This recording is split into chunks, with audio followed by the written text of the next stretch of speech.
Now we're going to talk about the full faith and credit clause. Articles 1, 2, and 3 of the Constitution address creating the structure of this new national government. Article 1 describes the legislative branch, including the House of Representatives and the Senate. Article 2 describes the executive branch, and Article 3 describes the judicial branch, the federal court system, including the U.S. Supreme Court. But then Article 4 gets into an issue of states. How will the states interact with each other? And so Article 4 includes what is called the full faith and credit clause. Here's what it says. Full faith and credit shall be given in each state to the public acts, records, and judicial proceedings of every other state. And the Congress may by general laws prescribe the manner in which such acts, records, and proceedings shall be proved and the effect thereof. So what this means is that, as a general rule, contracts and court decisions created in one state should be honored by the other states. This is a broad principle, though, and it's not always clear how to work it out.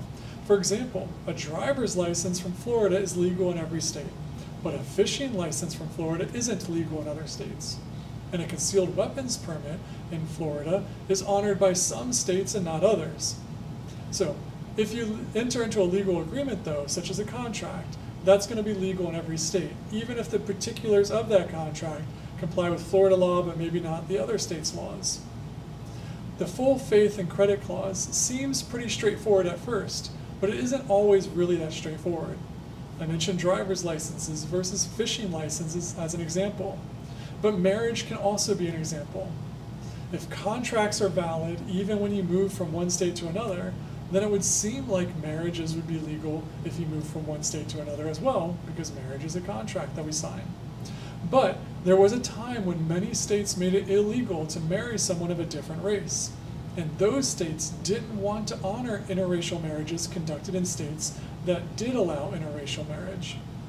This became a national issue when two people, Richard Loving and Mildred Jeter, got married.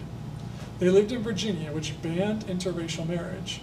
But they traveled to Washington, D.C., got married, and then returned to Virginia.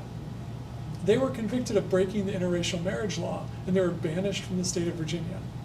But they sued, and the case went all the way to the Supreme Court, which decided in 1967 that based on the 14th Amendment's Equal Protection Clause, states couldn't ban interracial marriage.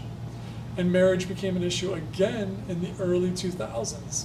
Because some states started to legalize same-sex marriage, but most states continued to make it illegal and refused to recognize same-sex marriages performed in other states. Congress got involved with a law called the Defense of Marriage Act, which specifically said that states did not have to recognize same-sex marriages from other states. This act falls in line with the second sentence of the Full Faith and Credit Clause, which says, Congress may, by general laws, prescribe the manner in which such acts, records, and proceedings shall be proved, and the effect thereof. In other words, Congress has the ability, the power to settle the matter, and they did in this case. But then the Defense of Marriage Act was challenged in court and was invalidated by the Supreme Court, which again used the 14th Amendment's Equal Protection Clause, this time saying that equal protection guaranteed the right to same-sex marriage. But the 14th Amendment Equal Protection Clause is a topic for another video. Right now, I'm just using interracial marriage and same-sex marriage simply to illustrate that the Full Faith and Credit Clause isn't always crystal clear, and sometimes Congress and the federal courts will get involved to settle disputes.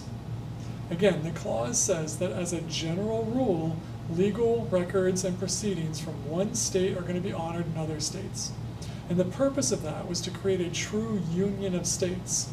This is a move away from the concept of states each being their own independent countries. Now, rather than being independent countries, they are the United States.